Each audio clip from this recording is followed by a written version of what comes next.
Welcome to Spa, round 6 of the 2013 International GT Open around the legendary Spa-Francorchamps circuit. Over 7 kilometres of undulations and high-speed turns await the drivers over this, the longer of the 2 races at the weekend. 70 minutes ahead of us and a full field of cars. We've already been to Paul Ricard, the Algarve, Nürburgring, Jerez and Silverstone. Here we are in Spa with Monza and the Circuit of Catalunya to come. Well, a very good afternoon from myself, Ben Evans, at a somewhat murky and overcast Spa. It's in the mid-teens. It's been threatening to rain all afternoon, but for a couple of brief flurries, it has thus far stayed mercifully dry. Qualifying this morning, though, took place in damp conditions, albeit conditions that improved as the session went on. And that is why we have seen the championship leader, Andrea Montermini, lining up in pole position in the Scuderia Valour Course Ferrari. Of the 10 races thus far this year, he has been on the podium in each and every race. This weekend, though, Montermini's got a new teammate in the shape of the Ferrari Formula 1 test driver, Davide Rigon. Second on the grid is Montermini's principal rival for the championship, Miguel Ramos. He and Nicky Pastorelli in the V8 Racing Corvette had a very successful trip to Silverstone, scoring a victory in the longer of the races at Silverstone. So they'll be looking to continue that pace into today's race here in Spa. Third on the grid, we had a fantastic performance in qualifying earlier on from the Belarusian driver Alexander Taukanitsa Jr. in the AT Racing Ferrari. And Taukanitsa, who saved his very best lap in qualifying till the very late stage of the session, so he lines up on third and will be very happy with that. The first of the GTS class cars is the German driver Marco Seefried in the Rinaldi Racing Porsche, who lines up in fourth, somewhat remarkably really, because that car is really a very hastily repaired car after problems in testing yesterday. It's Giorgio Pantano, the ex-Jordan Formula 1 driver, who lines up in fifth in the Bitech Racing McLaren, and Pantano just 1 point away from the GTS Championship lead. It's Duncan Cameron, sixth on the grid in the AF Course Ferrari, victorious in the last race at Silverstone. And here Matt Griffin, very confident of their chances for this weekend. Well, Luis Razia lines up in seventh, but he felt he could have challenged for GTS pole. They had 2 red flags during the GTS element of qualifying earlier on, one actually as well during the Super GT qualifying period, and Razia felt he could have gone quicker. Eighth on the grid, Marco Fretzer, a very welcome returnee to the International GT Open, and then it's his Kessel Racing teammate Jan Magnussen in ninth. And it's great to see the Kessel cars running so well in qualifying. Unfortunately, several members of the team were involved in a nasty road accident last night, and the sporting director Tiziana remains in hospital. Our very best wishes, of course, go to her and all of the other members of the Kessel Racing team. So Tutumlu, he lines up in 10th, but he is just focused on moving up through the order. So the grid being cleared, and this is how they line up. With in pole positions, we said, Andrea Montermini and Miguel Ramos. Second row, Alexander Taukanitsa Jr. and GTS pole sitter Marco Seefried. Row 3, Giorgio Pantano and Duncan Cameron. Row 4 of the grid will be Luis Razia and Marco Fretzer. And row 5, Jan Magnussen and Isaac Tutumlu. Sixth on the grid is Enzo Ide, the Aston Martin, which was victorious at Paul Ricard at the start of this season. We've not seen it since then, but this is the home round for the team. Row 7, Jose Fontes and the Lamborghini. Row 8, Stefano Constantini and Paul Rosell.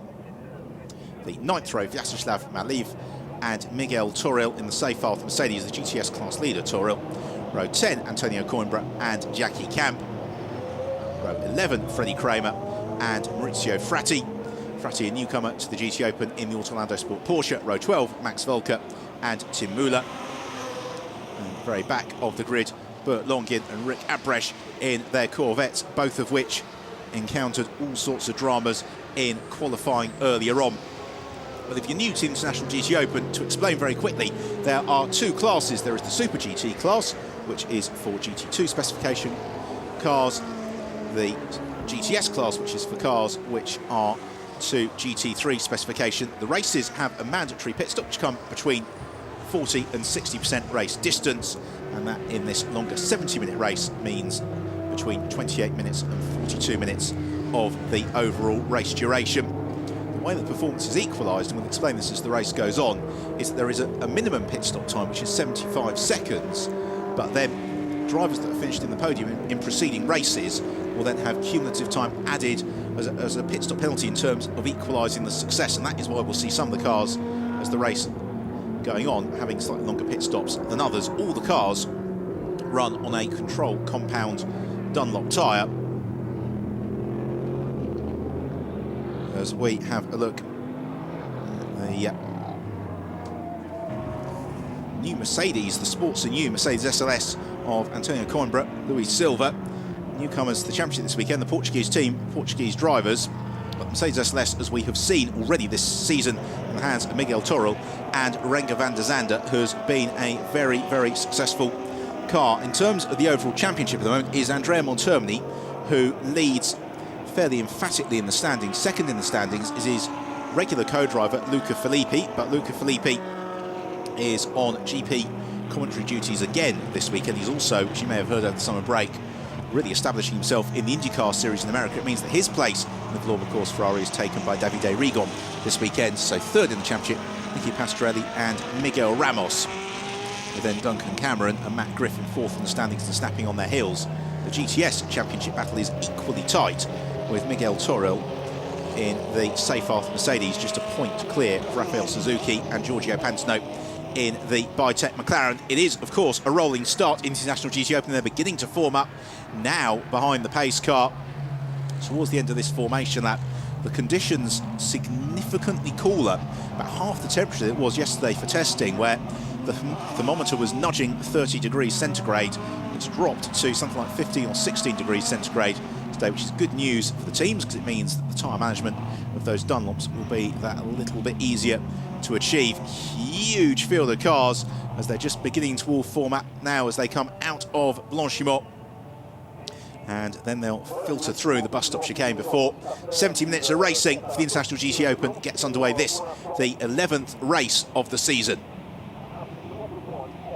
The Spa-Francorchamps circuit, always one so popular for the drivers. To talk to them in the pits, they've all been grinning ear to ear, although it is still a circuit that bites. We had lots of dramas in testing yesterday. The Kessel Racing Ferrari of Alan Clary and Daniel Zampieri not even making it to the grid after their testing incident. But otherwise, everybody is there who should be, as the red light's about to flash, and then we'll go racing here at Spa as we go green. And who's got the jump from the line? It's a good start from Andrea Montermini in the Vauxhall Course Ferrari, the white car, who leads into La Source for the first time. Immediately behind him, the Vodafone Corvette of Miguel Ramos, and then it's Alexander Taukanitsa Jr. in the AT Racing Ferrari. What about the GTS class lead? It's still the bright green Rinaldi Racing Porsche of Marco Seifried, but making a good start there is Michael Lyons in the AF Course Ferrari, and Lyons is right onto turns with Giorgio Pantano as we've got problems for Jan Magnussen already in the Kessel Ferrari. He pulls off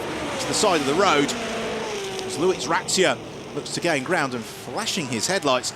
Michael Lyons really feisty in these early stages of the race as the three cars in the GTS class lead battling for fourth at the moment, as Andrea Montermini race lead trying to pull clear of Miguel Ramos. Then we've got Taukanitsa, a couple of them unfortunately bouncing across the curbs. Stefano Constantini, I think, one of them. As into Brussels, hairpin and contact there is Luis Razzia. He gets hit by Fabian Hamprecht in the Lamborghini, and hopefully there's not too much damage there to the Bitech McLaren, or indeed the Team Renault's Lippert Motorsport Lamborghini. The other of the Lamborghinis in the hands of Stefano Rossina ends up in the barriers early in qualifying and possibly hasn't made it to the grid for the race, which is a great pity. Rossina, a very experienced, historic racer, into Fania for the first time, and GTS pole sitter Marco Seifried shuffled down to third in the class, sixth in the race overall, as a spin for Fabian Hambrecht. So his lively first lap continues. So the youngster in the Lamborghini, who was very, very impressive at Silverstone, finishing fifth overall in the second of the races, unfortunately in trouble early on. So the battle for third coming together very nicely. So we have a replay of dramas further back, and it was a spin for Constantine. It's one of the Russian Bears Ferraris that he possibly got into contact with. Here is Fabian Hambrecht and Luis Razzia. I'm not sure that Razzia is going to be overwhelmingly impressed by that, because it was a pretty late lunge from the Lamborghini. Right, back to the fight for third. Alexander Stalkanitsa Jr. just ahead of Giorgio Pantano, and Stalkanitsa Jr. slightly offline there in the all-black AT Racing Ferrari, being chased down by the Biotech McLaren. So across the line goes Montermini, second place, chasing him in the Corvette, Miguel Ramos, then third place, headlights ablaze, Stalkanitsa Jr. Here's Michael Lyons, who's come up to fifth. Very, very impressive that from Lyons in the early stages.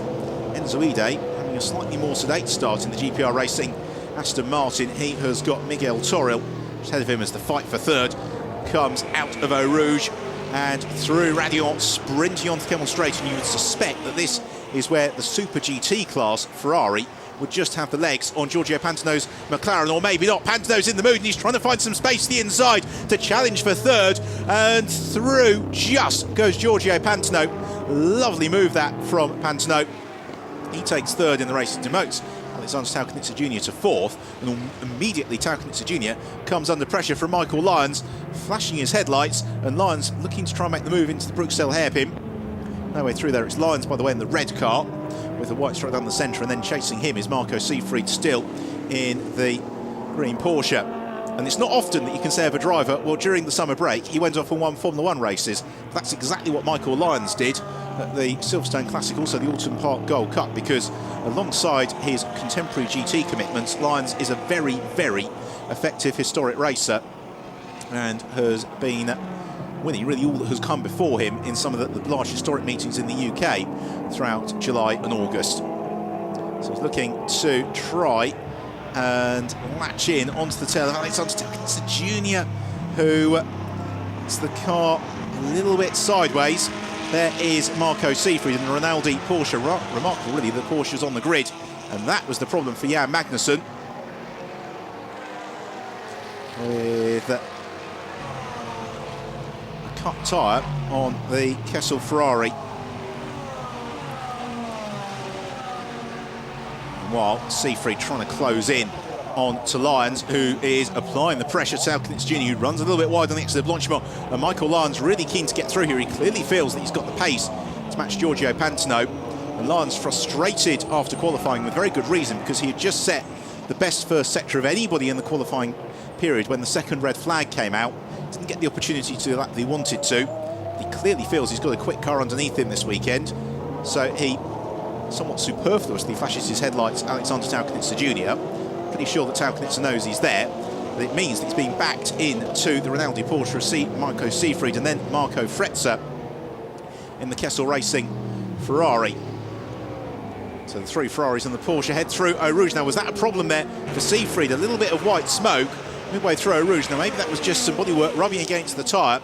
The balance of the Rinaldi Porsche is not all that it could be, because it was involved in the collision actually with the Valour course Ferrari of Davide Rigon in free practice yesterday, and the engine mountings in the Porsche have all been knocked askew. They've had to hastily rebuild the engine bay to enable Seefried to race this weekend, as Lyons looking every which way to try and challenge Stalkanitsa Jr. And now's his opportunity. The Belarusian driver runs wide on the exit of Les Combes, and through and into fourth goes Michael Lyons. He pushes Stalkanitsa Jr. out wide, and Marco Seefried jumps through the open door. He will take the position as well. So suddenly Stalkanitsa Jr. finds himself shuffled from fourth to sixth in the blink of an eye, and immediately under pressure from Marco Fretzer. Fretzer, who, if you've been watching the GT Open for a long time, he's somebody who's going to be familiar to you. He was seventh. He was in the International GT Open back in 2011, where he was fourth. He was 10th the year before. So Marco Fretzer, a quick Ferrari driver. He's been racing in America most recently. It's great to see him on board, and chasing now Alexander Stalkanitsa Jr. as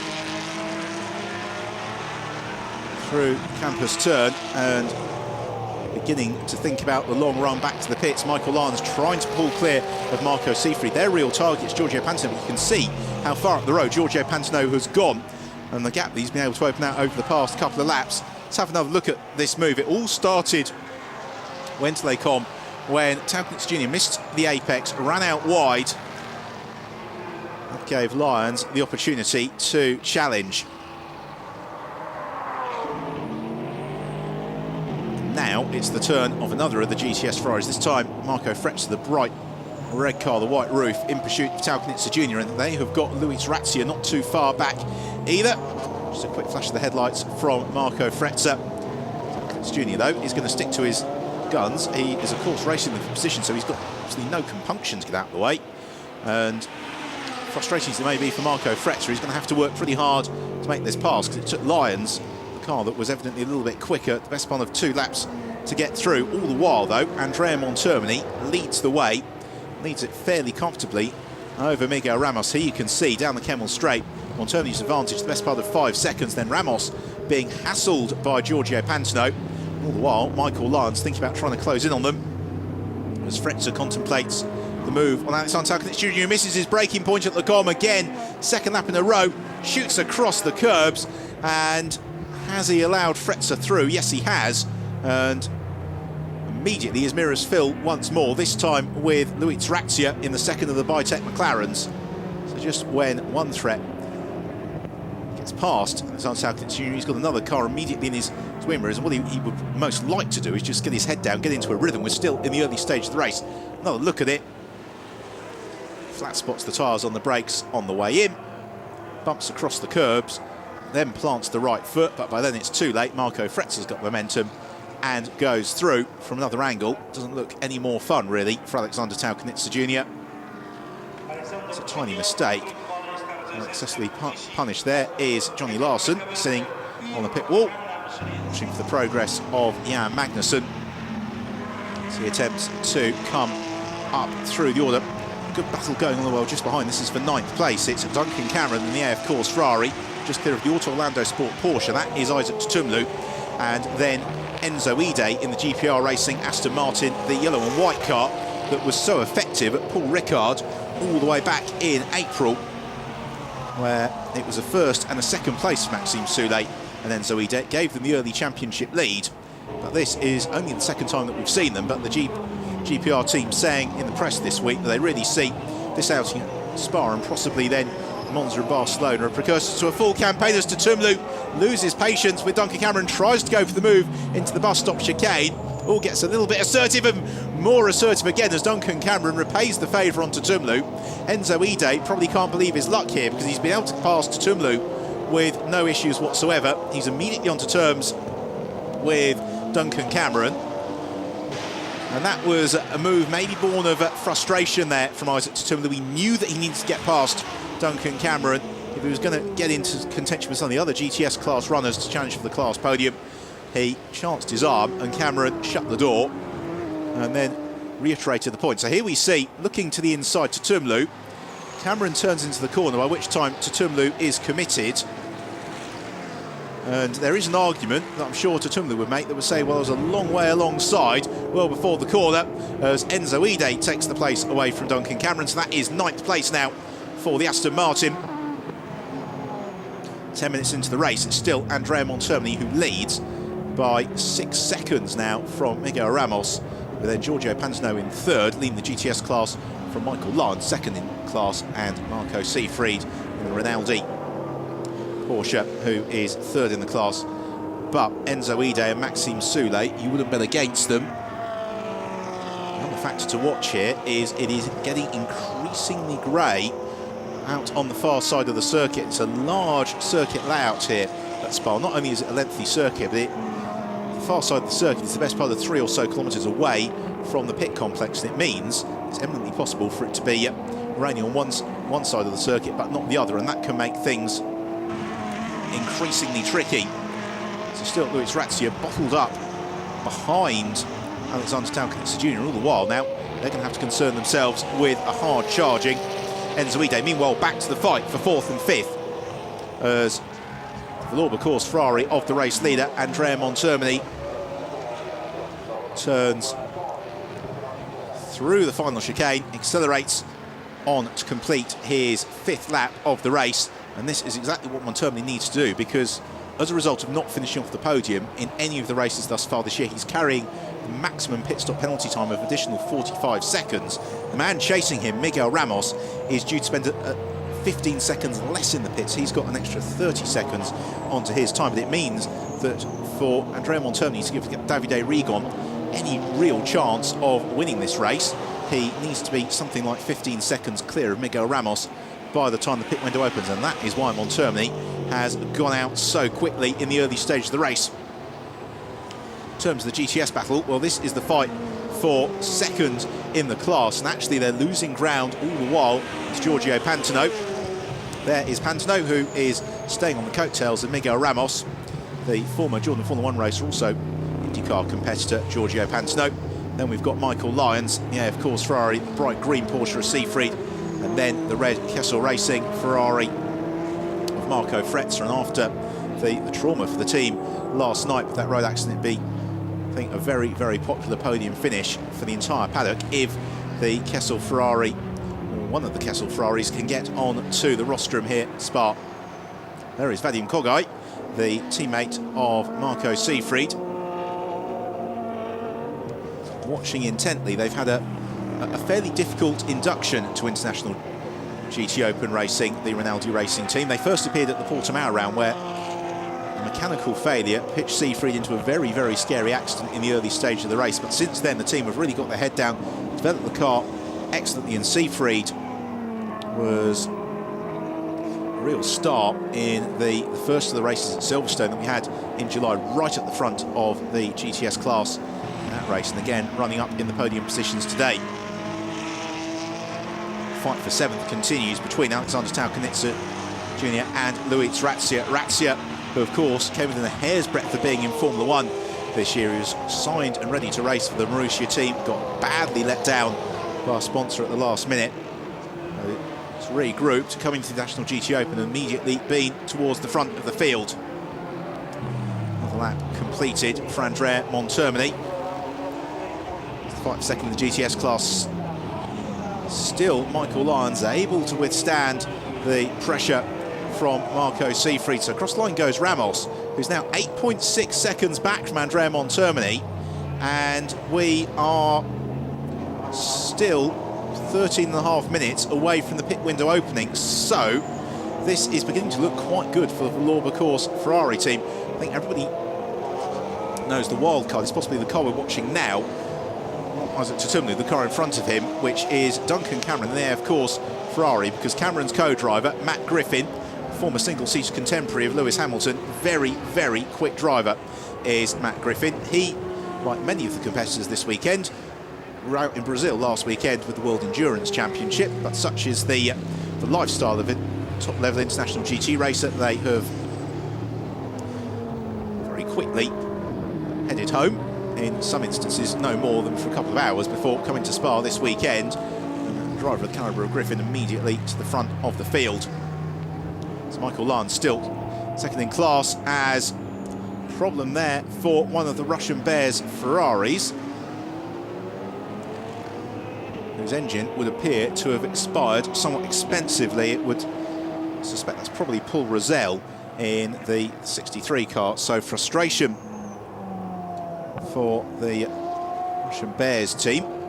So that car out of the race, and hopefully no damage that's too severe to preclude its participation tomorrow.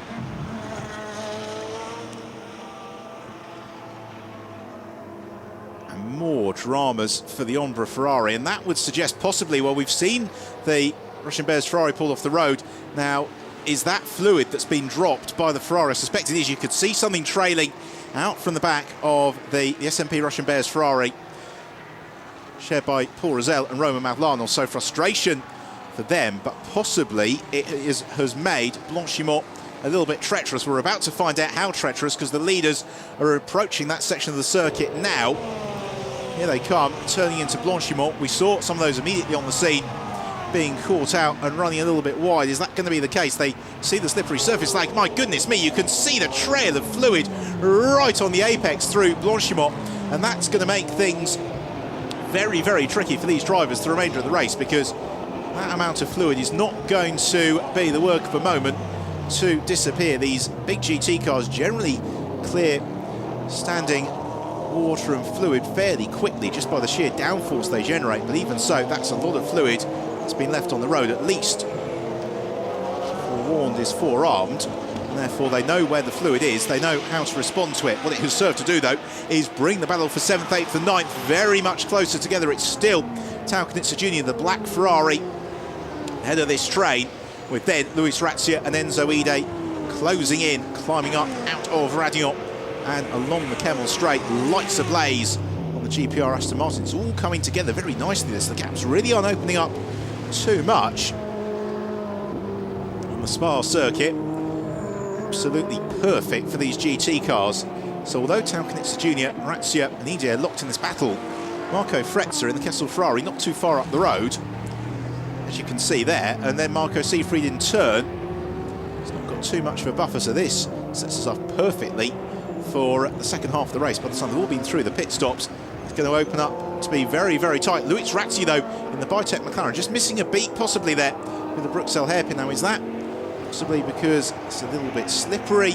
Maybe he was just slightly offline. Either way, the car stuttered. It cost him a 10th of a second or so. It brings Enzo Ide into the mix. They head through the Double Gauche, two left-hand corners, which have always been a driver favourite, but never been named. Then they arrive into Fagnes.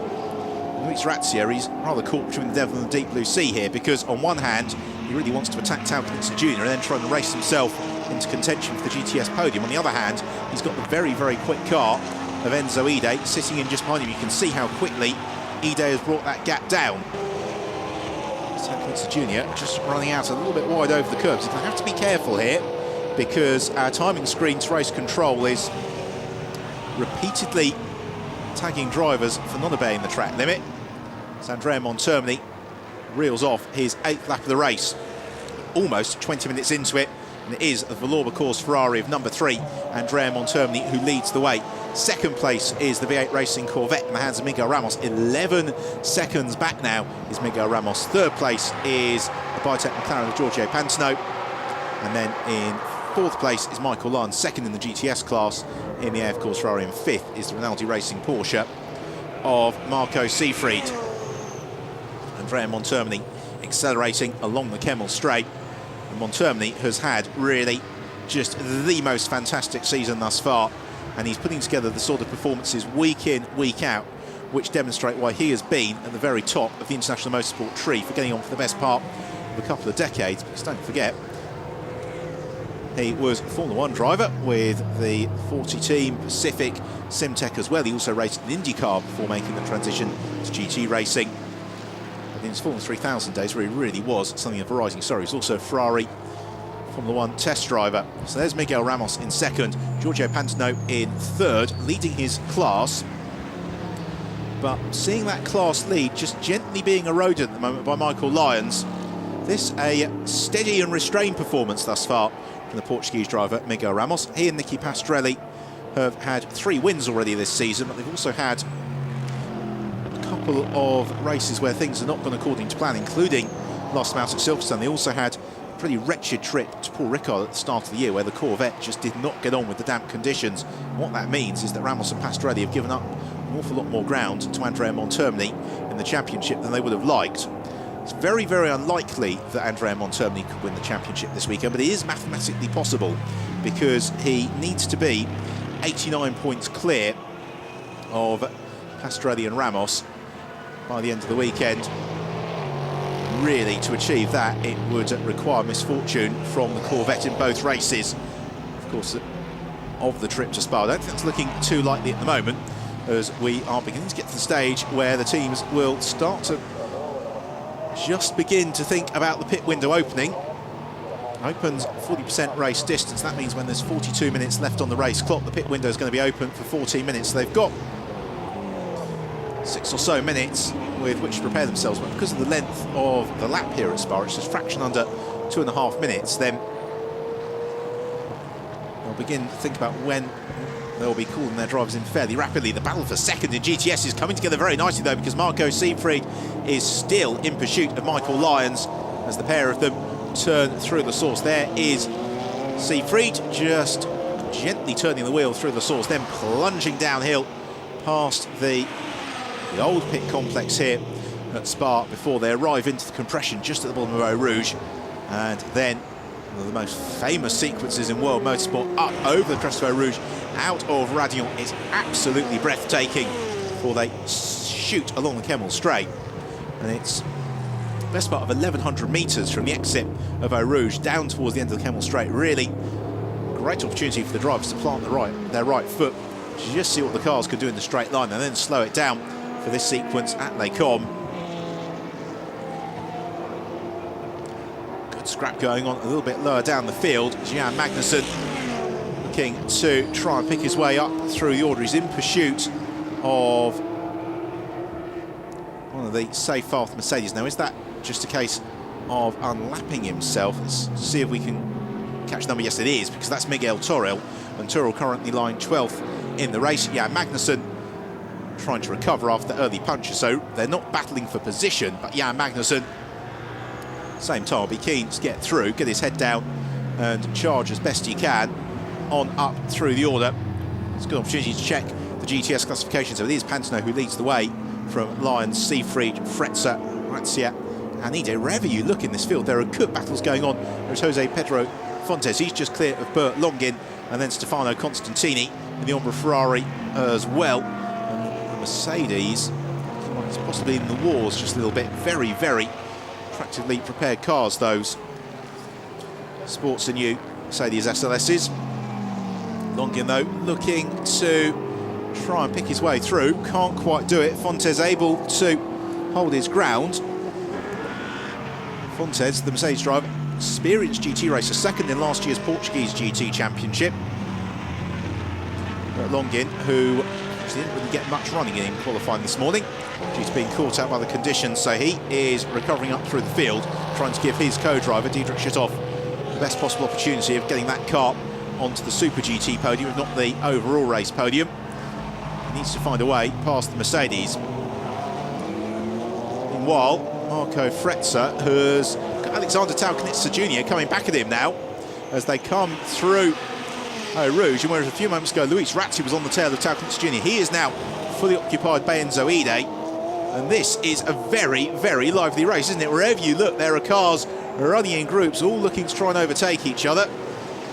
As Toril busy defending from Jan Magnussen, and Miguel Toril, the leader of the GTS Championship, let's not forget, does not want to get himself overly worked up here, trying to keep a car that's trying to lap in behind him, and they need to be careful not to entangle themselves as they arrive into Eau Rouge, climb up through Radion. In the meantime, though, we do see the change as Bert Longin has found his way past Jose Pedro Fontes up into 13th position. That is for Bert Longin. The problem is that car is the best part of 50 seconds away from the lead of the race, although let's not forget the V8 Racing Corvette has got a 30-second shorter pit stop than the race leader, Andrea Montermini, so it's not totally out of contention just yet. Still, yeah, Magnussen getting increasingly frustrated, trying to pick his way past Miguel Toril. Toril, an outright race winner already this year. That came at Jerez. As we go back to the fight for 6th position. The Lauber course team, and meanwhile, giving Davide Rigon instructions on the pit wall. It's Rigon's first appearance of the season in the National GT Open, and he has been racing in various other GT categories throughout the course of the past couple of seasons, after a single-seater career came to a very abrupt halt in a GP2 race at support of the Turkish Grand Prix a couple of years ago. It's Marco Fretzer with Alexander Taukanitsa Jr. closing in. It's the bright red Ferrari in the hands of Fretzer, then Taukanitsa Jr., then the Bitech McLaren, Luis Razia with Zoide just sitting there, holding a watching brief. And we're only 1.5 minutes now away from the pit window opening. So that is when the race could really get turned on its head as Michael Lyons pounds through. It's the strongest performance of the season from Lyons in the AF Course Ferrari. He is hot on the heels of a very successful weekend at the Zandvoort Classic last weekend on historic racing duty, and seamlessly transitioning to these contemporary GT cars. It's Marco Fretzer now getting the headlight treatment from Alexander Taukanitsa Jr. as the pair of them jinking through Eau Rouge. coming out of Radion, where it is again looking increasingly dark all of a sudden. So there is Giorgio Pantano. Well, he deciding not to make merry with the headlights. About to be caught and hopefully overhauled for Michael Lyons is Max Volker in the second of the safe file for Mercedes. That is to put a lap on the Mercedes, and that's good driving from Volker. He gets out of the way, doesn't interrupt the battle. But it still means, though, that Lyons has got Siegfried pressurising him all the while as the pair of them head through the Bruxelles hairpin and then plunge downhill. And one of the reasons the drivers just love racing at Spa so much is the sheer quantity of elevation changes. It really is a unique challenge for the drivers.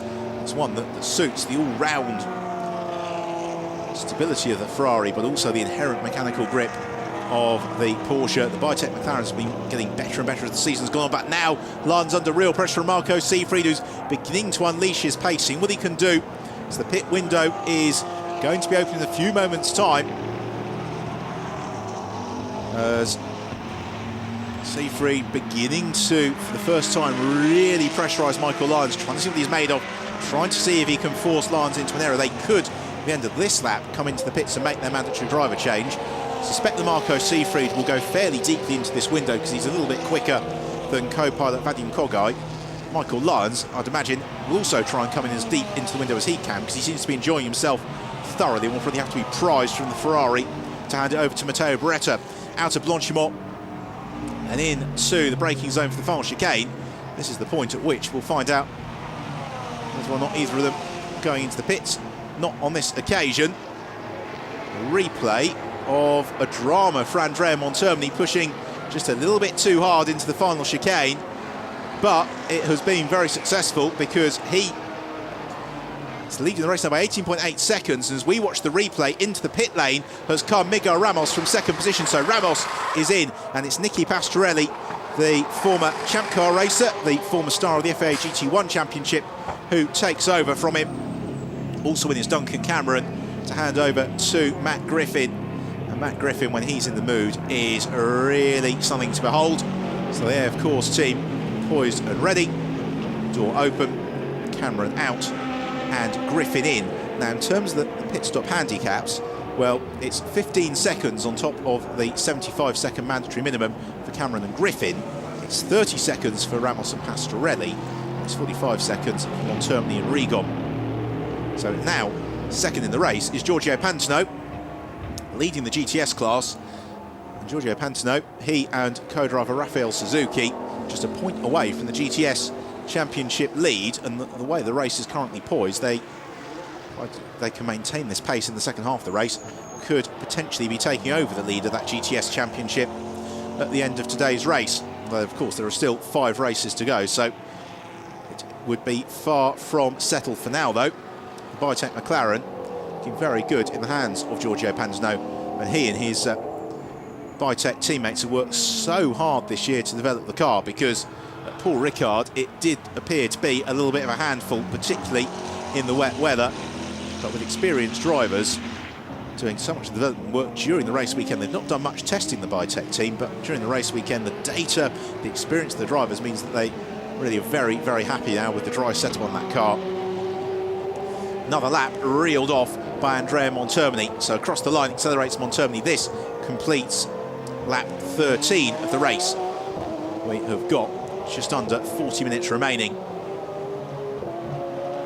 Out of the source heads the race leader then, Andrea Montermini. His advantage over Giorgio Pantano is going to be something in the region of 20 seconds at the end of this lap, and that is provided that Giorgio Pantano doesn't dive in. Thus far, the front runners, it's only been Miguel Ramos in to hand over to Nicky Pastorelli and Duncan Cameron to hand over to Matt Griffin, who've come in. And problem for Marco Siegfried, disaster for the Rinaldi Porsche, and in the worst possible point on the track as well for Siegfried. He's metres past the pit entry. As into the pits comes the Biotech McLaren. Luis Razzia will hand over to the New Zealander Chris van der Drift. So Razzia out of the car, van der Drift about to get in, and that's been a very strong performance from Razzia thus far, and it's a very wise move from the Biotech team to bring the car into the pits at that moment, because he was embroiled in the midst of a fairly hectic battle. He now no longer needs to concern himself with that. Still though, Marco Fretzer under pressure from Alexander Taukanitsa Jr. It's the pair of them working through Les Combes. So into the pit lane we have got the changeover between Bert Longin and Diederik Schittoff. Out on the track meanwhile, Andrea Montermini is absolutely flying on this lap, trying to give himself as large a margin as possible for when the pit stops cycle has worked itself out. So for now, the race is in a little bit of a stage of flux because we've got half of the cars that have come into the pits. The other half we are still seeing racing out on the track. And Fretzer and Taukanitsa Jr. enjoying this battle. It's now emerged to be one for fourth position as into the pit lane heads Freddie Kramer. And that's to hand over to Stephen Earl. Freddie, who's got a large number of supporters here today, enjoying his hospitality and enjoying watching their man in action. And Freddie had driven that car up into 16th position at the point of the pit stop. So a good stint there for Freddie Kramer. He hands over to the orthopaedic surgeon, Stephen Earl. As Andrea Montermini flashes his headlights, continues on his way. I was talking to Andrea earlier on, and they were involved in an incident yesterday with the Rinaldi Porsche, which damaged the car. And whilst they were able to get it repaired fairly easily, the frustration for Andrea Montermini was that Davide Rigon wasn't really getting enough laps behind the wheel to get a feel for the car. Fortunately, he was able to do full 20 minutes in qualifying. So Montermini, who the car is fitting him like a glove at the moment. We saw there the GPR Aston Martin weaving on the straight. Now that would suggest that's probably been into the pits to hand over to Maxime Soulet. As in comes Michael Lyons. Matteo Beretta will take over. So Beretta jumps in. It's been a super performance this from Michael Lyons. Very, very impressive stuff. And he and Matteo Beretta also fairly evenly matched. So they make their pit stop pretty much at exactly the halfway point of the race. They, of course, team bolting on new rear Dunlops. So there's the GPR Aston Martin. Unfortunately, our timing screen has just refreshed itself and doesn't tell us whether or not a car's been into the pits or not, but it would suggest the way that car is out of position, it's probably now Maxime Soulet who has taken over from Enzo Ide. So Maxime Soulet we can probably put at the wheel of the GPR Racing Aston Martin. As also into the pit lane we have got Jose Pedro Fontes in his Mercedes. That's to hand over to Joao Silva. It's been a solid performance that from Fontes, so he is out of the car. Joao Silva about to take over.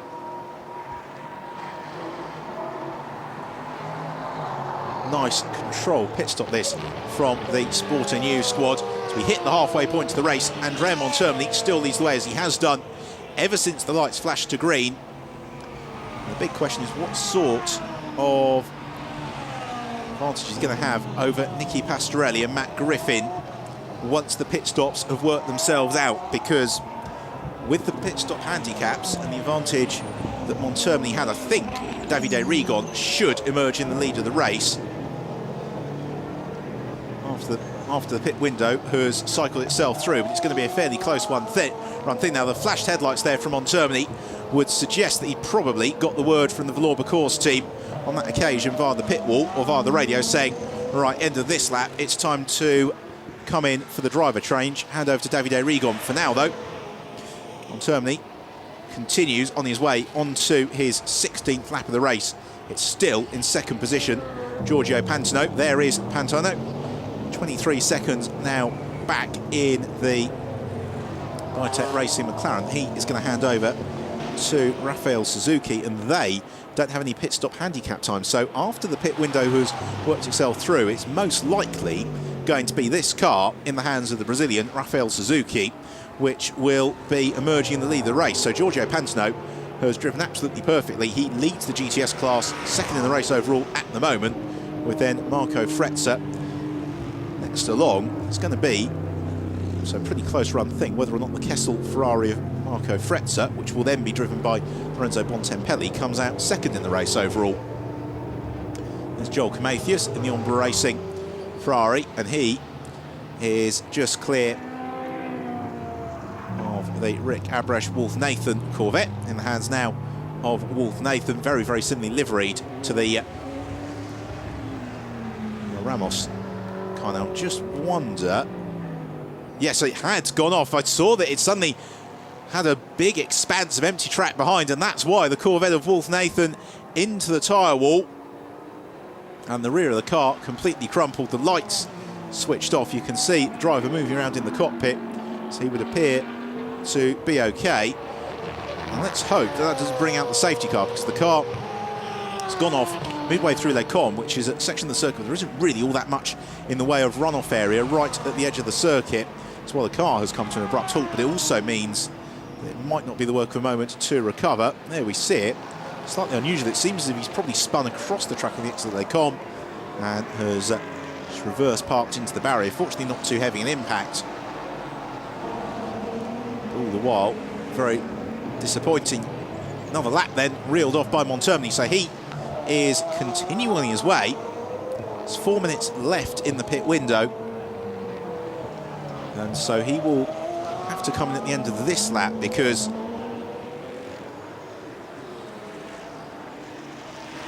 that's been 2 minutes 20 in duration, and an instant for Chris van der Drift in the Bitec McLaren. And van der Drift has gone off in a quite significant fashion. The front of that car torn apart.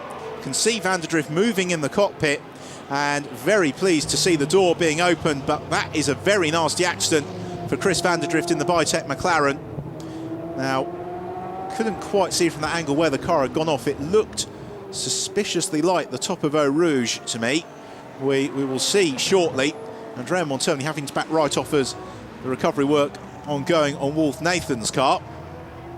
And it is bringing out the safety car. So the safety car has been scrambled, and that is to allow the recovery of both Wolf Nathan's car, but also that of Chris van der Drift, with Andrea Montermini due to make his pit stop.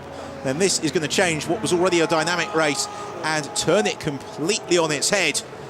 And into the pit lane, meanwhile, has come Isaac Tutumlu. That is to hand over to Dimitris Diverikos. The Greek driver takes over from Tutumlu. It's been a solid performance this, though, from Isaac Tutumlu, racing himself up into 5th position. It's Miguel Ramos, thumbs up. And that is the remains of Chris van der Drift's McLaren, the Bitec McLaren. Very badly damaged. We really need to see a slightly wider shot to see exactly where it is on the track that he's gone off. But the most important thing is that Chris got out of the car under his own steam, and that was a heavy frontal impact. So Andrea Montermini is going to have to come into the pits at the end of this lap, pitting under safety car conditions. It's going to give us a very, very interesting order by the time at which it has worked itself out. Also, of course, Montermini can't put together the sort of in-lap that he'd really have liked to, because he's had to have backed off the pace with the wave yellow flags, the safety car board. So into the pit lane comes Andrea Montermini. It will be Davide Rigon who takes over.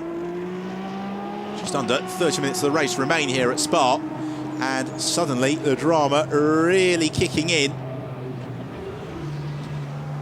And this is going to feel like an agonisingly long pit stop for the Valour course team, because they've got their 75 seconds plus the additional 45-second pit stop penalty. The good news for them, though, is that the rest of the field will have had to have slowed themselves down as well because of the safety car coming out. So it's going to take us a few moments for us to unpick the order.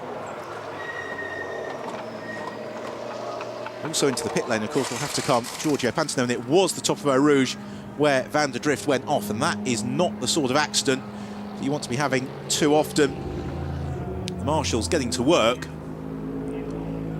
as his teammate in the Bitec McLaren into the pit lane, Giorgio Pantano. That is to hand over to Rafael Suzuki. Despite the surname, he is Brazilian, and very proudly so.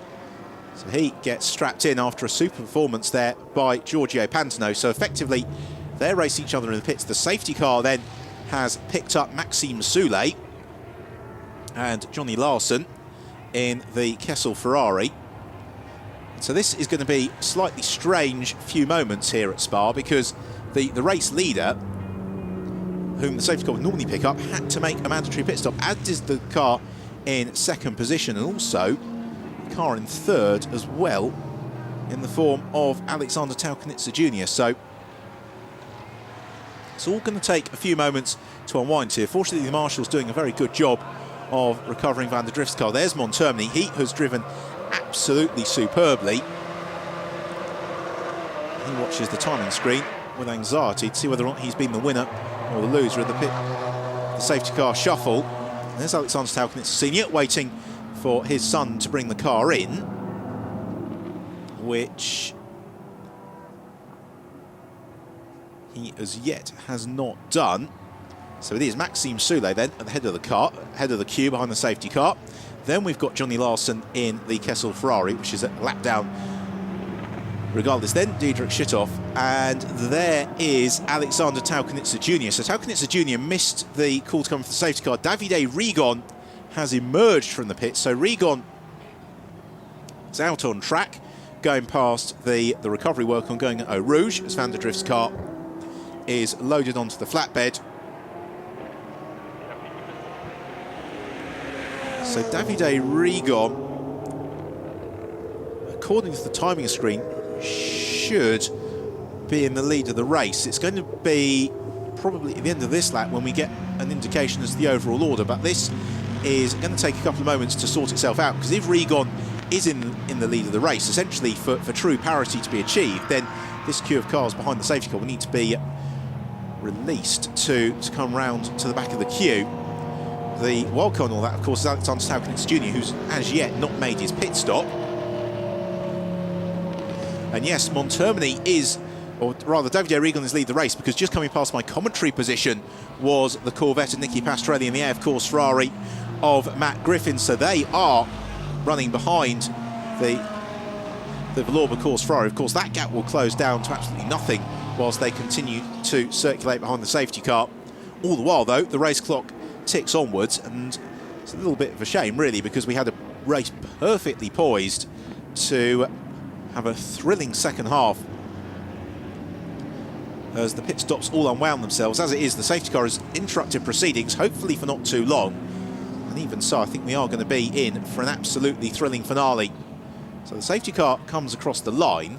The effective race leader, well, the actual race leader, is going to remain Alexander Taukanitsa Jr., because he's the only car that's not yet come into the pits, and that is the car. It's about sixth in the queue. It's the black car, headlights ablaze. There is Davide Rigon.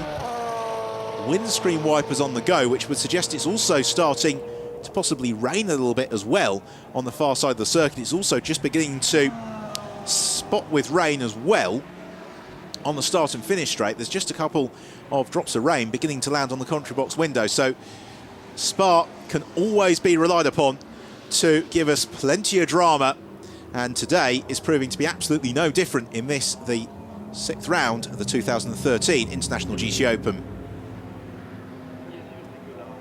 Well, the recovery work at Eau Rouge is complete. Chris van der Drift's Bitech Racing McLaren loaded on the flatbed and making its way back round to the pits. The good news is that Chris is okay. He got out of the car under his own steam, which is very fortunate after the incident. The safety car is now waving the cars through.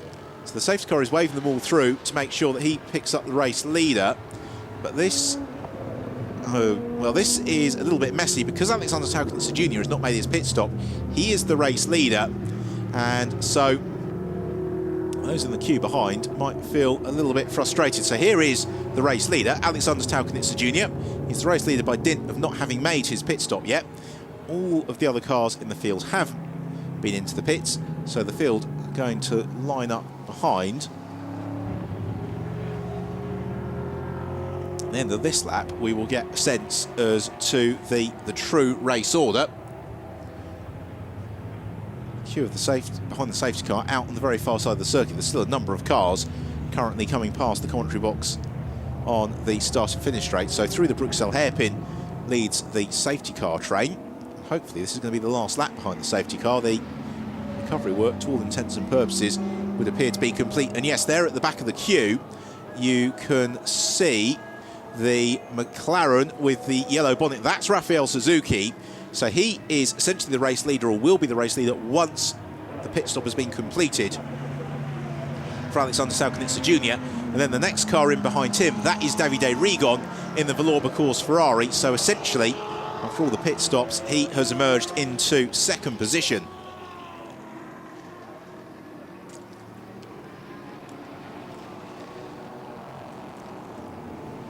The rest of the cars in the queue a little bit out of sequence. They are, to all intents and purposes, about to go a lap down, because it is still Salkanitsa Jr. who is officially the race leader, and therefore he is the driver who takes a prominent position behind the safety car. The big question is then who is going to home into view next behind the Valour Course Ferrari of Davide Rigon, because running very, very close together past the commentary box window last time around were Nicky Pastorelli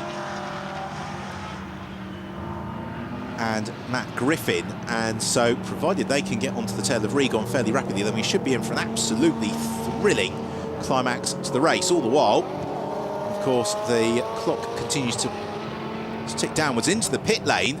Out of the sight of the television cameras has come Enzo Ide, so into the pits, and fitting wet is Johnny Larson. So the windscreen wipers were not erroneous, and a couple of the teams rolling the dice and fitting wet tyres as well.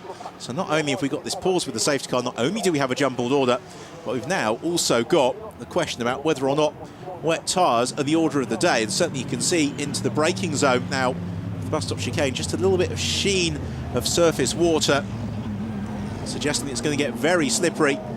And yes, quite a few of them now taking the opportunity to duck into the pit's fit wet tyres, and now to do that under the safety car conditions could be very beneficial, because if the rain really does come down and wets are proved to be the right choice, then the drivers who've pitted in now could find themselves with a very, very good finishing position. One of the drivers who has come in to change to wets out of sight of the cameras was Maxime Soulet in the GPR Aston Martin. So the order then is leading the way Alexander Salkanitsa Jr. In second place is number 65, Rafael Suzuki. So Rafael Suzuki is in second. Third place is the Valour Course Ferrari of Davide Rigon. In fourth place is Matteo Beretta, the AF Course Ferrari. Fifth place, the Kessel Ferrari of Lorenzo Bontempelli. And in sixth place is Dimitris Deveracos in the Auto Orlando Sport Porsche. But according to our timing screen, Lorenzo Bontempelli has just ducked into the pit lane to take the opportunity to put wets on as well.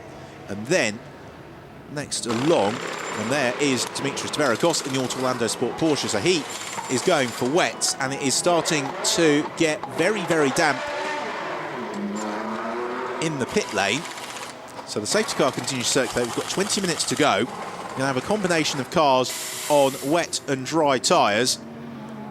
And this is also one of the big factors where the differences between the Super GT and GTS cars comes to the fore, because the Super GT cars, essentially the cars that run to GT2 specification, they do not have ABS brakes, and in the wet weather that can make it very, very tricky, whereas the GTS cars do. We often see them shiny in the wet. However, with a circuit with the length of straights such as Spa-Francorchamps, then that in turn swings back in favour of the Super GT cars, because they have got slightly better straight line speed, and so they are able to take full advantage of the Kemmel Straight. Well, the good news is the safety car is going to be in on this lap, so we're going to have something like 18 minutes of racing, and what an 18 minutes it's going to be. So hopefully on this lap the queue of cars behind Davide Rigon will get onto his tail, and that should be headed by Matteo Beretta, with then Nicky Pastorelli in the V8 Racing Corvette and Matt Griffin in the AF Course Ferrari. With changeable weather and all of the expected front runners running in a group, hopefully this is going to be an absolutely thrilling end to the 11th race of the season for the International GT Open. Diederik Schüthoff takes the gamble of wet tyres and emerges from the pits. Into Fagna, then comes the train the cars behind the safety car, and then you can see the next group of cars just in time going to be onto terms with Rafael Suzuki and Davide Rigon. We are on the 20th lap of the race here at Spa. Davide Rigon, number 3, the Valour Course Ferrari, not finished off the podium so far in the 2013 season. And Andrea Montermini will be keeping everything crossed that will remain the case at the end of this race. So it's still Alexander Salkinitz Jr. who remains in the lead of the race, as he will take the honour of getting the race back underway. The lights out on the safety car. That is about to peel in to the pit lane, and then we will go green on a very, very slippery Spa-Francorchamps circuit. The car immediately behind Salkinitz Jr. is the Lamborghini of Peter Cox. Salkinitz Jr. pits in now to hand over to Salkinitz Senior. Also in, we have got a queue of cars going for wet, so it's only Cox who really fancies his chances here, as do those who've already been in for wet tyres. So this is suddenly going to turn the race on its head again, as all of the front runners come into the pit lane, and it is only Matteo Beretta and Lorenzo Bontempelli who elect not to come in. So it's a fairly easy call to go for the wet weather tyres, and that is the case for Davide Rigon. Off come the slicks, on go the wets for the Lorber Course Ferrari, but he has now got a fair degree of chasing to do. So it is on wet tyres Lorenzo Bontempelli, there he is, number 51, who effectively leads. Matteo Beretta has gambled on not coming in. Peter Cox in the Lamborghini, number 74, there he is. He's essentially a lap down because of the way that the safety car has shaken itself out. So Cox, vastly experienced driver, former Works Honda driver in the British Touring Car Championship, before going on to a very fine career in GT racing, tiptoeing his way around, which suggests the Lamborghini is on slicks as Stephen Earle emerges from the pits, as do the two Corvettes, as does Raphael Suzuki. The question is, where is Davide Rigon? The answer is, there he is. So he is now going to have real work to do to try and get himself onto terms with Nicky Pastorelli, who has been able to jump the Valour Course team in the pits in that change of tyres. Raphael Suzuki is also finding his way on the wets as they tiptoe their way through Eau Rouge. And Davide Rigon, two-time Super League Formula champion, real single-seater start. Rigon is very, very quickly adapting to GT racing. Now has Nicky Pastorelli in his sights. The big question is, how quickly can they get onto terms with Lorenzo Bontempelli, the race leader in the Kessel Racing Ferrari? Because Bontempelli pitted for wet tyres under the safety car. So they're going to be, well, they are the best part of 50 seconds back from Bontempelli. Now, can they reel in Lorenzo Bontempelli in the Kessel Ferrari? This is a very dynamic and dramatic race, and one in which the order is just constantly changing and is occasionally a little bit tricky to stay on top of. But Davide Rigon, by our maths, is in 5th position. So Peter Cox is essentially a lap down. He's the first car in the train now that we've gone green flag racing, but he's essentially a lap down. The race leader is the 3rd car you can see in your picture. That is Lorenzo Bontempelli in the Kessel Racing Ferrari. So here comes Bontempelli, the race leader, on the brakes.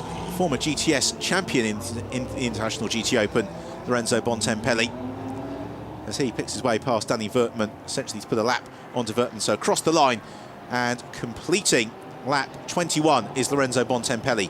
So he is the leader. He's on wet tyres.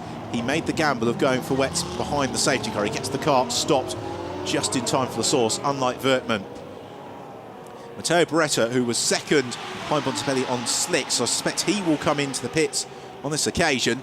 So into 2nd place now is the Auto Orlando Sport Porsche of Dimitris Deverikos. So Deverikos is in 2nd. He is 18 seconds back in 3rd, but in the pits is Matteo Beretta. He goes for the wet weather tyres a lap too late.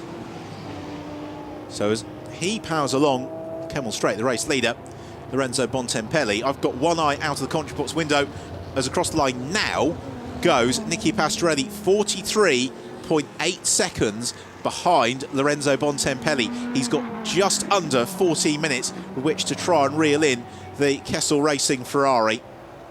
And then in pursuit of Pastorelli is Davide Rigon. Rigon is a further 6 seconds back. So he's essentially in 4th place. In 5th, we've got Raphael Suzuki, who is 3rd in the GTS class behind Bontempelli and Deverikos. And then we have got Maxime Soulé in 6th. But Soulé cast your mind back to April, Paul Ricard, changeable conditions then, absolutely flew. So this, for Lorenzo Bontempelli, could be a remarkable opportunity to score victory in the International GT Open. In terms of first sector comparisons, Bontempelli was only a tenth of a second slower than Nicky Pastorelli, and only 0.2 seconds slower than Davide Rigon, and with a 43-second buffer, that is going to be of no concern. If anything, the battle to watch is probably the one between Pastorelli and Rigon. There's Freddie Kramer or rather Stephen Earle, in 17th position. Earle, who absolutely dominated Ferrari racing in the United States through the 1990s before moving across to compete internationally. It's about to be lapped by Davide Rigon in the battle for Super GT class honours, and also slot on the podium. Here is Dimitris Deveracos. So he is in second position, Deveracos. He was 18 seconds back from Bontempelli at the start lap. He is further back midway through this lap, and Deveracos may be at risk of being caught by Pastorelli and Rigon between now and the checkered flag. It's going to be touch and go, and he's got an awful lot of time in hand here, the Greek driver. So for Davide Rigon, this could be the first time this season the Villorba Course Ferrari doesn't appear on the overall race rostrum, as he tries to close in on Nicky Pastorelli, and he's doing a very good job of it. Davide Rigon is already 1.5 seconds faster than Pastorelli on this lap thus far, and that's not really a surprise because the Ferrari 458 is such a balanced car in tricky conditions, whereas the Corvette is a mobile earthquake. It is a very, very hard car to handle in the damp weather, as we saw at Paul Ricard at the start of the year, which is the last time we really had a race in comparable weather in terms of it being wet, dry, and generally a little bit greasy. So Rigon has had a fantastic lap relative to Nicky Pastorelli. Let's see how much Rigon is closing. He was 4.1 seconds back from Pastorelli at the start of the lap. He's down to just over 3 seconds at the end of the lap, so that is a real opportunity for Rigon to get into third position, also win the Super GT battle, more importantly extend the championship lead of Andrea Montermini. So Lorenzo Bontempelli's lead over Dimitris Deveracos grew on the last lap. It's now 21.5 seconds. Deveracos is 24 seconds clear of Pastorelli in third. Pastorelli has got Davide Rigon looming large on his tail.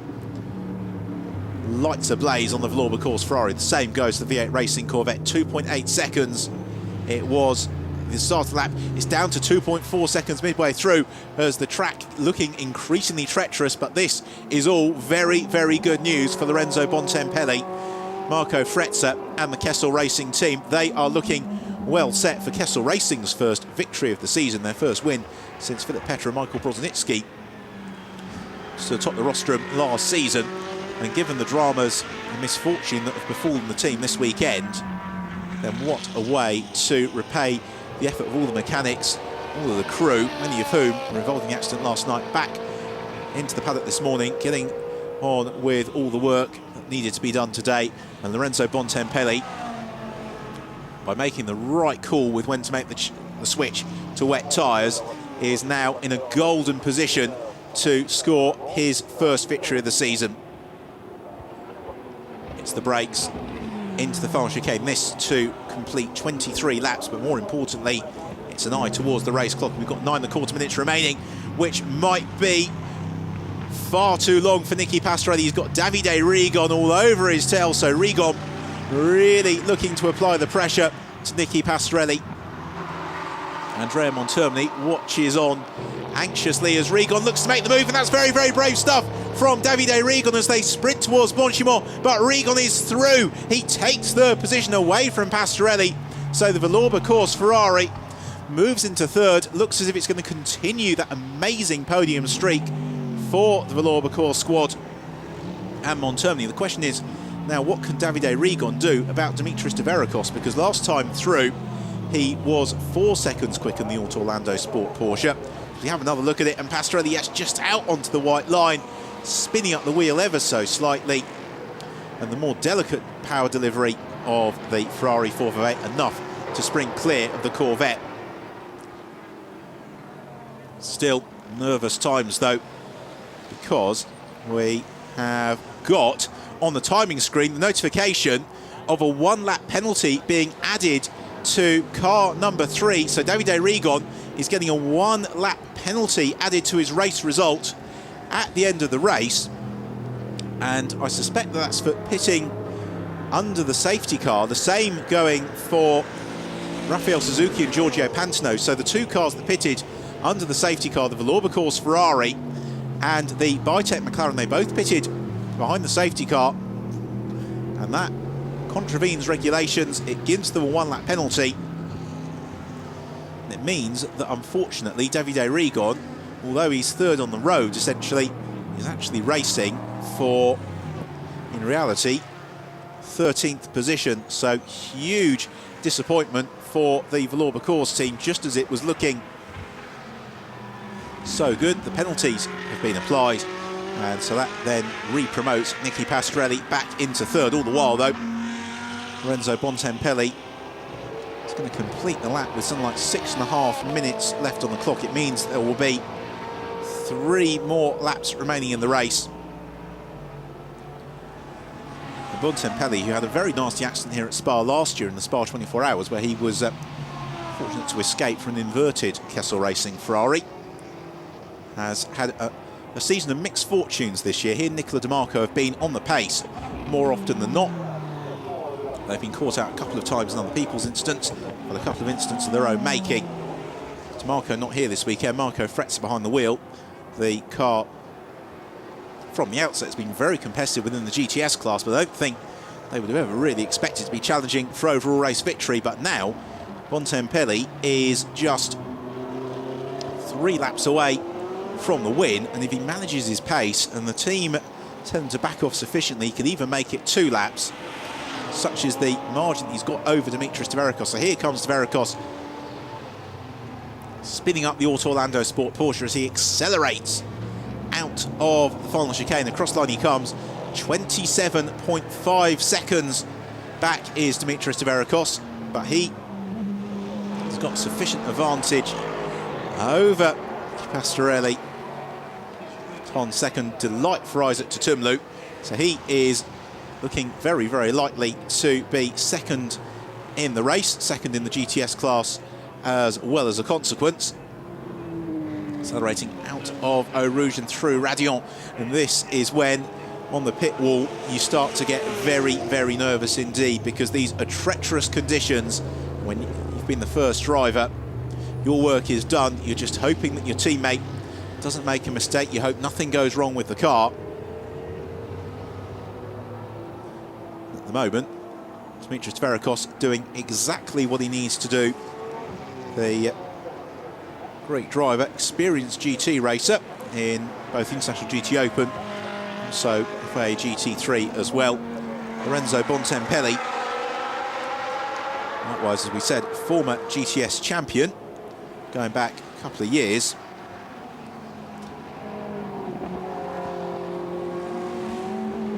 He's been a successful competitor in the GT Open for many, many seasons, but this would be by far his best overall race result now, with just 4.5 minutes remaining. A lap time at the moment for Bontempelli, by the way, is 2 3/4 minutes. So I think he's going to complete this lap with enough time for 2 more laps. The question is whether or not he then decides to ease off his pace on that final lap of the race sufficiently to make sure that the checker flag comes out. And I suspect the calculations being done on the Kessel Racing pit wall at this very moment. He turns through Blanchimont. We've got 4 minutes remaining in the race, so now he can't back off the pace quite enough. He's about to be unlapped here by Peter Cox in the Lamborghini. I suspect that he will allow that to happen fairly quickly. So into the penultimate lap of the race goes Lorenzo Bontempelli. So Bontempelli completes lap 25, 2 to go. Cox swarming all over his tail, trying to just pick his way past in the Lamborghini, but really Bontempelli just would be advised to let him go, because that would just put Cox onto the lead lap of the race. It wouldn't do anything more than that. And so past goes Peter Cox. Bontempelli just brings the pace down, taking absolutely no risks, of course, through Eau Rouge, because it was Chris van der Drift's accident at Eau Rouge that brought out the safety car, which has really given us the drama that's turned the race upside down. In second place, it's still the Orlando Sport Porsche of de Veracruz. Third place then, V8 Racing Corvette and Nicky Pastorelli. Up to fourth has come Maxime Soulet in the GPR Racing Aston Martin. So they, like Bontempelli, were early in to make that switch to wets and charging up through the field. So across the line goes Pastorelli, and he has a slower lap on that occasion. 2-minute 49-second lap for Nicky Pastorelli, the Super GT class leader, third in the race overall, V8 Racing Corvette. Now Maxime Soulet comes through now. He's 10 seconds back is Soulet. It's a little bit too far back, really, to challenge in these last two laps, unless Pastorelli has a really miserable time if it gets caught in traffic or something of that ilk, as he just feathers the throttle up through Radion, keen to take absolutely no risks, or he doesn't need to, because this, in terms of the championship, is really the first time all year that the Villorba course Ferrari has faltered. As into the pit lane comes Raphael Suzuki in the Bitech Racing McLaren,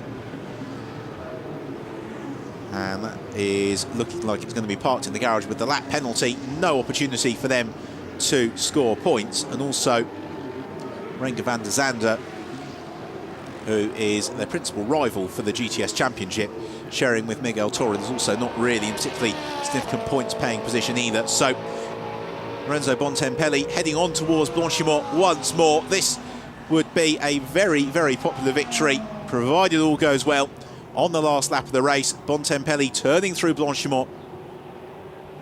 He's going to go through and start the final lap with just about a minute remaining on the clock. Gets the car stopped nice and steadily in time for the final chicane, taking absolutely no risks when he doesn't need to, as he accelerates out of the chicane and starts the final lap en route to what could well be a remarkable victory in the International GT Open. It'll be the second outright race win, rather the third outright race win of the season for a GTS class car, because we had the win for the GPR Racing Aston Martin at Paul Ricard in similar conditions. We had the win for Miguel Torrens and Renger van der Zande at Jerez, and that was in very, very hot weather. And here, again, a cool, a drizzly day in Belgium, as Dimitris Veracruz, he and Isaac Tutumlu have really had the pace and potential all season to spring a result like this. They just haven't had the luck, be it mechanical failures, be it the odd incident here or there. And it's wonderful to see the Orlando Sport Porsche so well poised to score an absolutely fantastic result. Nicky Pastorelli then in third position. He and Miguel Ramos have been really the embodiment of consistency when the car has allowed them to be. And so they are looking pretty well set for third position. Although it was another slow lap there from Pastorelli, a 2 minutes 49. Maxime Soulet might yet spring a surprise. Soulet goes through and he is 7 seconds back from Pastorelli. He was 6 seconds faster on that last lap, so we could yet see a change for third in the race overall. The Kessel Racing squad are poised and ready on the pit wall, and Lorenzo Bontempelli is half a lap away from bringing them the victory. And this is going to be the longest half a lap you can possibly imagine for the Kessel team. As turning through Fagnes, Bontempelli just keeping the car in the middle of the road, not taking any chances. He's got a 33-second lead over Dimitris de Veracruz in the Orlando Sport Porsche. Now that is going to be more than sufficient. Bontempelli is just a couple of corners from home as he looks to negotiate Campus turn. Okay, now begins the long run on towards Blanchimont. Then he's just got the final chicane and then the checkered flag into Blanchimont. Now comes Lorenzo Bontempelli, 2 corners from home. The Kessel team are ready on the pit wall. The checkered flag is ready. Just needs to get the car stopped okay for the bus stop chicane, not have a spin, not take too much of a big bite out of the curbs.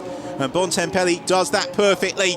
He accelerates out of the final chicane, and it's going to be victory in the 11th race of the 2013 International GT Open for Lorenzo Bontempelli and Marco Frezza and the Kessel Racing team in what has been a very, very difficult weekend for the team. And our thoughts with all of those injured in last night's road crash, but what better way to repay the team by scoring the victory. So Bontempelli and Frezza are victorious. Second place, seemingly all set for the Auto Orlando Sport Porsche pairing of Dimitris Tverakos and Isaac Tutumlu. They will score second place in the race. They are second in the GTS class as well, so they cross the line and take second to the light of their mechanics, and handshakes all around. But what about the fight for third? Because we have got Maxime Soulet and Matt Griffin really closing in on Nicky Pastorelli. There is Pastorelli. There you see Soulet and Griffin, but I think it's going to be sufficient here for Pastorelli and Miguel Ramos in the V8 Racing Corvette to take third place in the race, and that's exactly what they do. It also gives them the Super GT class victory and the opportunity to close in on the Vallorba course Ferrari in the championship. Fourth place goes to Matt Griffin, and Duncan Cameron with slipping to fifth, Maxime Soulet and Enzo Ide in the GPR Racing Aston Martin, but they complete the GTS podium, the Super GT podium. Behind Pastorelli and Ramos and Cameron Griffin goes the Taucanitzers, who read the pit stop regulations properly. They waited until after the safety car came in to make their pit stop. So Lorenzo Bontempelli enjoys the acclaim of the marshals, heading round towards Parc Fermé and the podium. He and Marco Frezza have managed the conditions perfectly. They got the right call from the Kessel pit wall at the right time, made the tyre stops when they needed to, and so they are victorious in the first race of the sixth round of the 2013 International GT Open. Thumbs up from Lorenzo Bontempelli, very popular character within the paddock, very, very friendly driver is Lorenzo Bontempelli, much liked by his other competitors and all the mechanics as well, and this is going to be a very popular victory.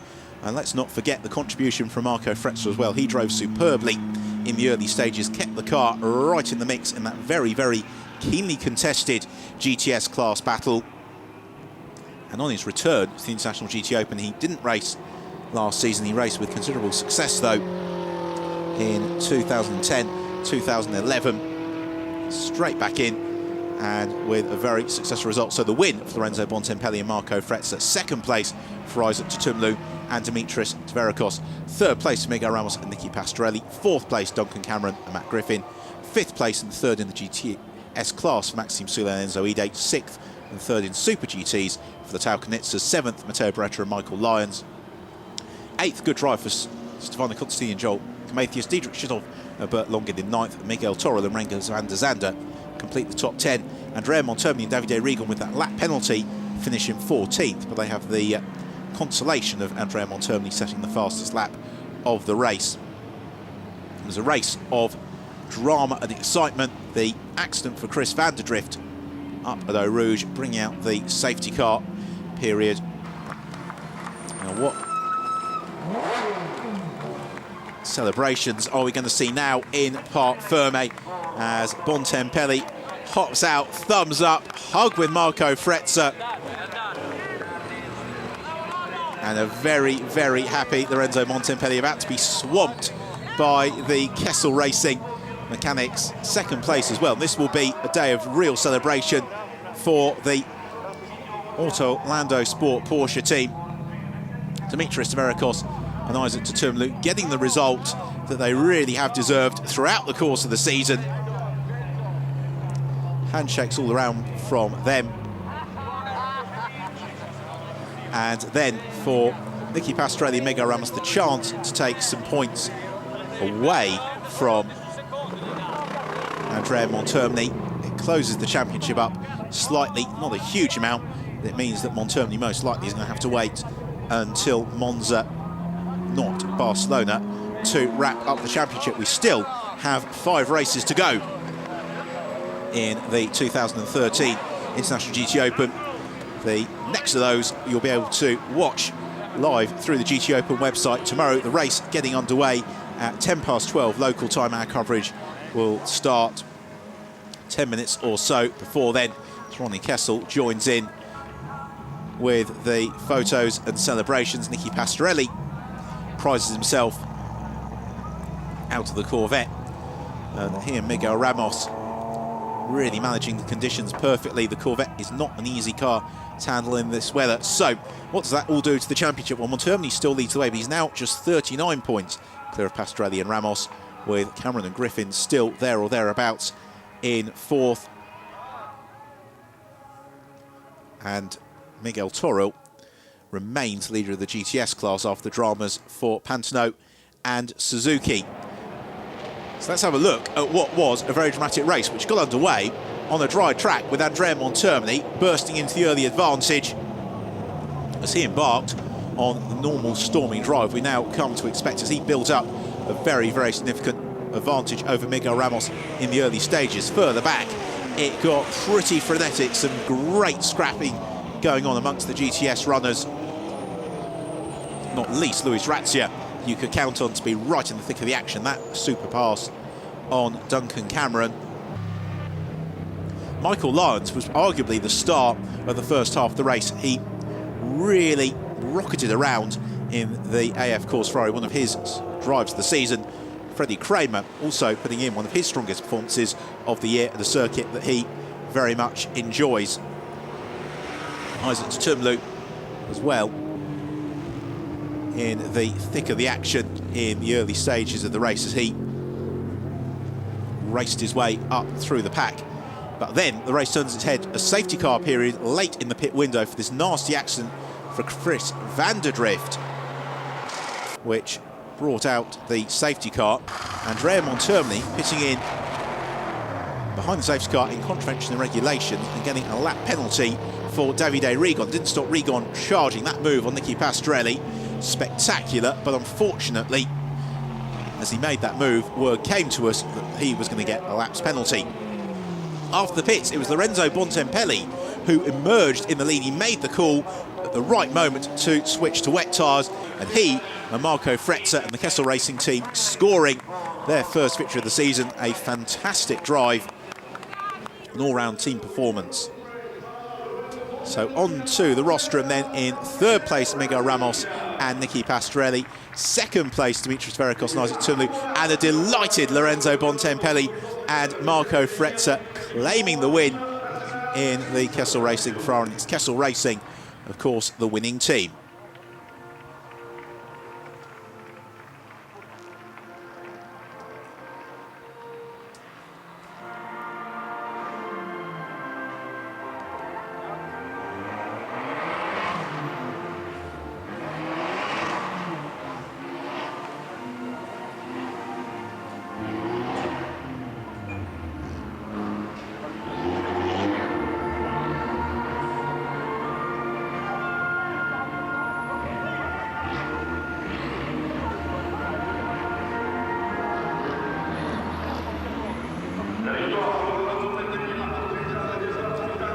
Swiss national anthem for the Kessel squad, and of course all the thoughts with the team manager Tizio Borghi, who remains in hospital after yesterday's road accident. The rest of the team who were involved in that accident, I'm pleased to say, have all been discharged, many of them at the circuit today.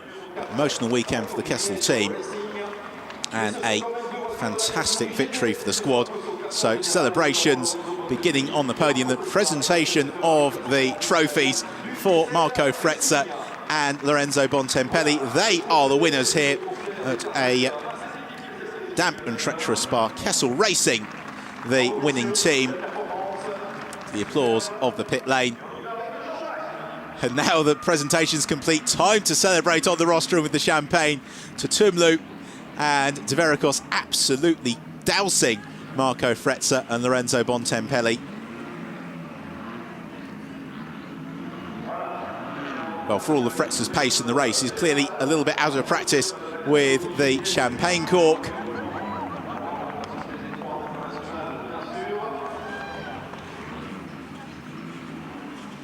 The first round of podium celebrations are complete, so we take the opportunity to enjoy the super slow motion action around the track. So first of all, Nicky Pastorelli mastering the Corvette in the tricky conditions. The same going for Dimitris Diverikos. A little bit of opposite look there. Lovely shot there as he corrects the wheel.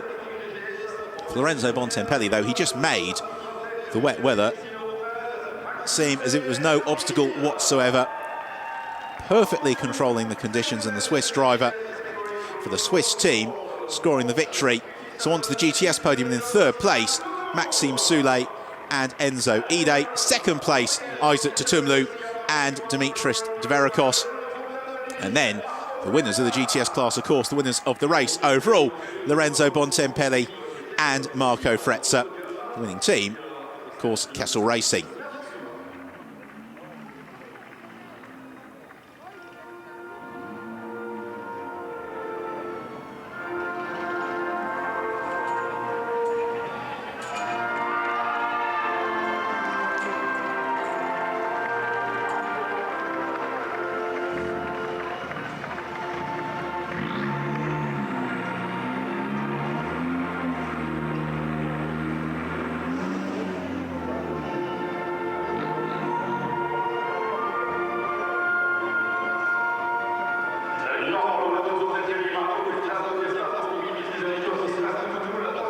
So the national anthem on the podium.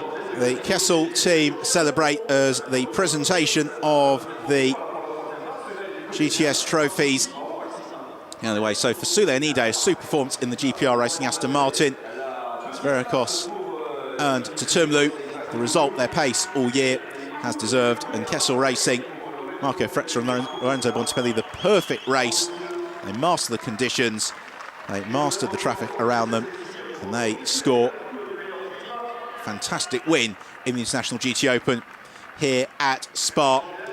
So the celebration on the podium once more about to continue. We are just about done for today here at Spa-Francorchamps. So for myself, Ben Evans, a very big thank you for your company this afternoon. We have enjoyed some fantastic racing, and we have still got 5 more races to come in what's been a super season of racing in the International GT Open.